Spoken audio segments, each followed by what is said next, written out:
One could dance as long or strong as the lass from Anglesey, the dancing lass from Anglesey. I wish that it were in modern times, a battle could be fought, and yet none would be killed. The champion would be chosen by dancers' skill, and not by the measure of most blood spilled. Aum, aum,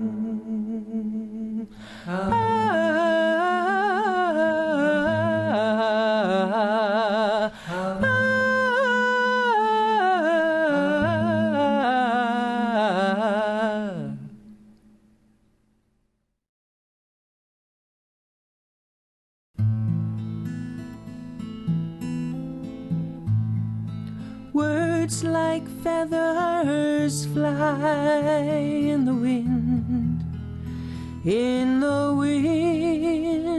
reaching far and wide, in the wind, careless words tossed about cannot again be swallowed up. Tongues like swords can cut the heart. Words fly out, the rumors start. Cruel words like feathers fly. Cruel words reach far and wide. Try to gather them again, but they fly away in the wind. A woman whose tongue was sharp and unkind was accused of starting a rumor. She was brought before the village rabbi, protesting. "What I said was in jest, just humor. My words were carried forth by others. I am not to blame." But the victim cried for justice, saying, "You've soiled my good name." "I can make amends," said the woman accused.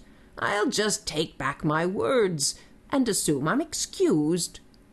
The rabbi listened to what she said, and sadly thought as he shook his head, "This woman does not comprehend her crime. She shall do it again and again in time."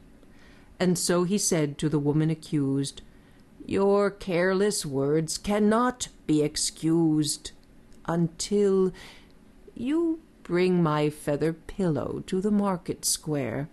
Cut it and let the feathers fly through the air. When this task is done, bring me back the feathers, every one."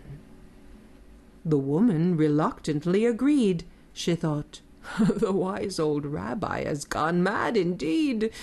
But to humor him, she took his pillow to the village square. She cut it, and feathers filled the air.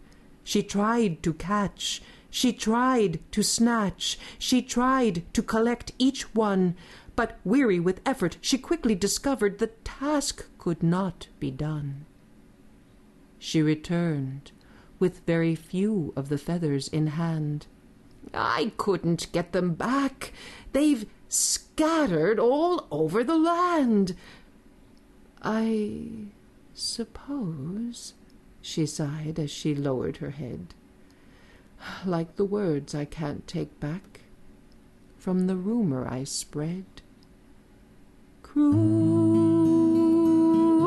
words like feathers fly. Cruel words reach far far and wide, they leave the mouth a bitter rind. May all your words, my friend, be kind.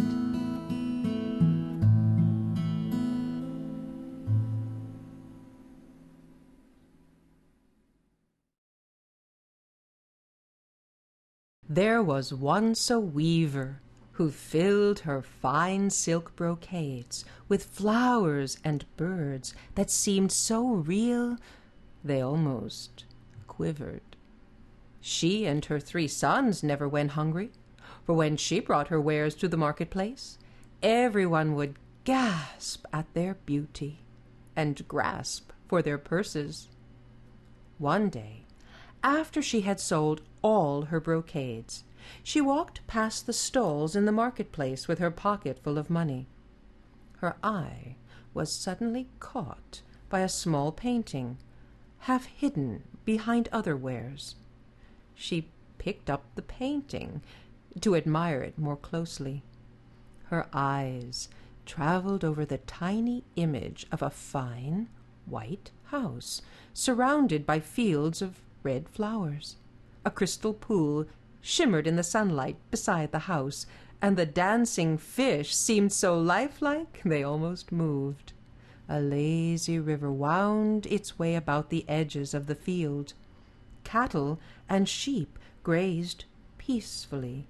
She could almost feel the painting's warm sunlight on her face. Oh, how she longed to be in such a place.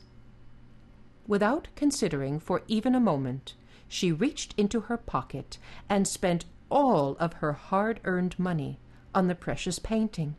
Smiling, she set off for home with the treasure pressed to her heart under her jacket. Her 3 sons greeted her when she arrived at her humble thatched cottage at the foot of the mountains. "How was your luck today, mother?" inquired the eldest. "I had great luck," she answered with a grin.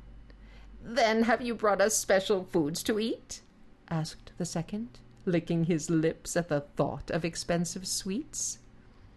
"I have brought you a feast for your eyes," she said, drawing forth the tiny painting from her jacket. Her 2 older sons grumbled their disappointment, but her youngest, delighting in his mother's pleasure, gazed at the painting and said, "It is an exquisite picture.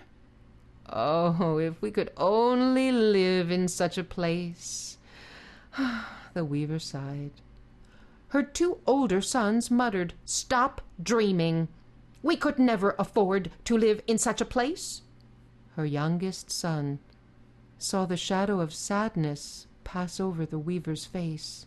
He said, "Mother, make a brocade that looks like this painting. While you work, it will be as though you are there beside the shimmering pond."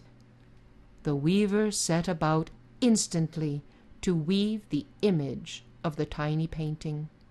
She immersed herself in the image, and so great was her joy that she worked without stopping.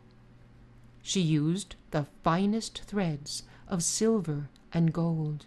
She wove all day, each day, and at night she burned pine branches to make enough light to weave longer. She wove only this picture, and soon had nothing to take to market.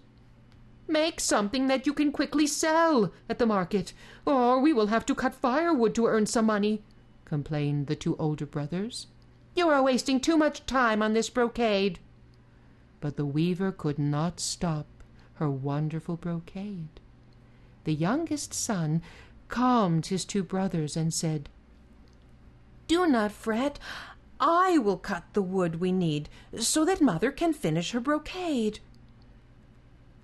The weaver wove for 1 year without stopping, and her eyes began to water as she worked. She wove her tears into the crystal waters of the pond. After another year, her eyes began to